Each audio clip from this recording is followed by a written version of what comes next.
Well, we've got with us the exuberant Danny Morrison, who needs no introduction to Pakistani or any other audience, because, of course, we love the vibrant energy when you're doing the commentary. But what I'd like to start off with is we all saw your clip with Trent Bolt. And, how did that bring back any special memories of your hat trick? Rosie, it was 25 years ago almost. So, yeah, next March it'll be 25 years, so quite a while ago. And lovely old clip there. Yeah, I had hair back in those days, so the sun wasn't too unkind to me then. But it was nice to see Trent here in Abu Dhabi pick that up and add to it. Shane Bond got one in 2007 in Australia. I was living there by that stage, and it was great listening to those guys chatting about that.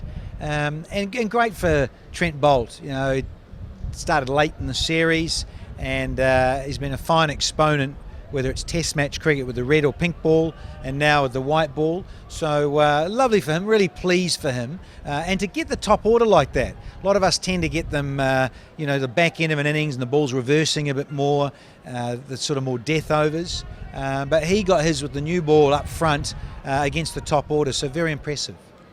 We were talking about the Pakistan-Australia test series where Mohammad Abbas did very well. And then we were just talking to the Pakistan A and New Zealand A players, and they were all saying that they're very surprised, although they're playing on a different pitch, but they're very surprised that they've been playing on pitches that seem to favour fast bowlers. Have you felt that since the Australia series into the New Zealand series, have you felt that the fast bowlers have had more luck, so to speak, than the spinners? I think you just play to your strengths, and I think if a pitch is on the slow side, and we've been seeing it here a little bit more in the 50 overs rather than the 20-20, is that when you bang the ball and you've got pace, there is the variance and bounce. I just think the danger facing the two Ws, and I remember playing them a lot in the early 90s, was that because sometimes it would bounce and sometimes it wouldn't. And then, of course, the ball got older and you could swing and reverse it, made it doubly difficult. The spinners can have their say, we all know that. But I think in terms of pace bowlers, if they've got the ability to swing the new ball, and you're right, Mohammad Abbas, very exciting talent, and he bowls straight, so he's at you, and he's been a great find. But he's also played a lot of first-class cricket too, I believe, and his record states that. So when I see quick bowlers doing well here, at times I'm a little surprised, but at the other time I think if a bowler gets it right, and you talk about key lengths, Shah Afridi, tall left arm strapping guy, you look at the way he's performing as opposed to Mitchell Starc, who was coming back from injury. Mitchell Starc hasn't had two great tours here at all in 2014 or 18, and yet he's a very fine exponent. I think a lot of it comes back to the mental aptitude and how positive you are about it, and finding your rhythm, and wanting to do well, and I think that has a lot to do with it. Danny, we had Dale Steyn just over a year ago. He had given an interview saying he's worried about the art of fast bowling. And then there was a lot of talk about the way the ICC has tweaked the laws and how it seems to favour batting. You mentioned Waqar Younis, you guys played, a long time ago, and cricket has changed a lot since then. So having come to this part of the world, what do you feel? Is it the rules that are changing things? Is it the fact that T20 has taken over? What is it? Is it the size of the bats? Yeah, I think all of those. Yeah, tick all those boxes. Certainly the bats. 50 over cricket with two white balls as opposed to one, because there's the art of reverse swinging. They used to change the ball at 34 overs for a while. They wanted to take that out of it. The white ball getting grey. They wanted to remove that scenario. But I think they're missing a trick with the art of reverse swing when a ball is that much older, and getting it to hoop and do that. The same in Test cricket, in terms of pitches, how much flatter they are and slower. And we mentioned cricket bats, and I think 2020 has sped the game up. We're not having these dour 5-day draws anymore. It's result driven. You're right, 2020 has had its say.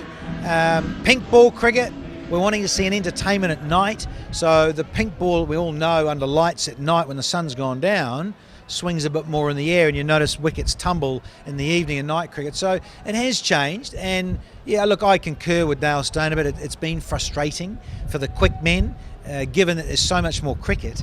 And 2020, you can disappear. You can be the greatest quick bowler in the world, and all of a sudden you're going to go around the block and get smashed. Danny, you've been covering Pakistan cricket for quite a few years, yeah, almost as long as those of us who live here. And and there are a lot of us. People often ask me about leaving the stadiums late at night, but there's so many of us leaving, that you don't feel that you're alone at that time of night. But what I wanted to ask you was, in terms of the cricket here, people used to say that the Indian team was getting a lot of practice because of IPL. So do you feel that because of PSL, the Pakistanis have improved in any way? I think you're going to get talent that comes through. I mean, look at Shaheen. He's a classic example of going from under-19s to playing a bit of PSL and now playing in the national men's team at the highest level. So there's no doubt about it. You want to have these franchise T20 tournaments to enhance all your skills. And I think Pakistan are going to, seeing that, I think even in your fielding is enhanced immeasurably. And, in terms of the kind of cricket that we're seeing here, a lot of people have been saying over the last few days, why is it that Pakistan always loses to New Zealand in the ODI? So can you give us an answer to that question? I think it's a nice full circle. You guys used to run us over for fun when the two Ws were playing, and Javed Miandad and Aqib Javed and so on and so on and so on. You had great batters, and you had the bowling to back it up with. It's funny, isn't it? Same with the West Indies. They're very good at T20, the shortest version, and then the 50 overs is quite a different kettle of fish in a format. It's a cycle thing, it's a mental thing. You need some more power hitting guys. You need another, dare I say, another Shahid Afridi. Leg spinning guy can smash it and float in the batting order. Be nice to have an all-rounder like that. And that's personnel, and it can be a bit cyclic. And sometimes you can have a mental block against a side, and I certainly know, Rosie, we did in the early 90s get run over consistently by you. And in terms of Pakistan, the all-rounders, we have Imad Wasim playing, we have Shadab Khan, we have Hassan Ali batting in the tail end. Who, out of them all, who would you classify amongst the current squad as a complete all-rounder? Yeah, look, it's a tough one. I think you'd look at the skill set and you'd probably go with Imad Wasim because in the modern game you can open the bowling as a spinner, and he's got a good enough technique. You'd say, look, he bats at 7. Some would have got frustrated the other night that he faced a long time and couldn't quite finish it off with some power hitting. But he's a classy enough player that could keep developing his game. There's no doubt about that. Hassan Ali, he hits a long ball. He's got good hand-eye. He's another one I think over time could develop, only young.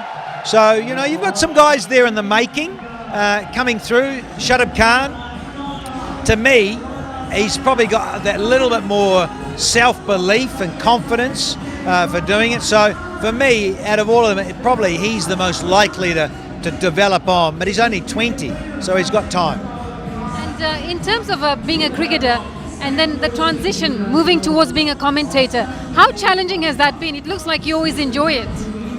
I think also it's not easy when it's not your first language, and clearly for Pakistanis it's Urdu, or for some of the Indian guys it's Hindi or Tamil or whatever. And some gravitate to it a bit better than others. Some like it and don't mind the camera and be involved with it, like as if I'm talking to you. That's another face. And it's, there's practice at it, and you've got to feel comfortable. I mean, I only have to look at my mate Waqar Yunus, how much more confident he's got. Wasim, when he's been consistently doing it for a while, you get into a groove and do it. So it just takes a bit of time. Thank you so much. Rosie!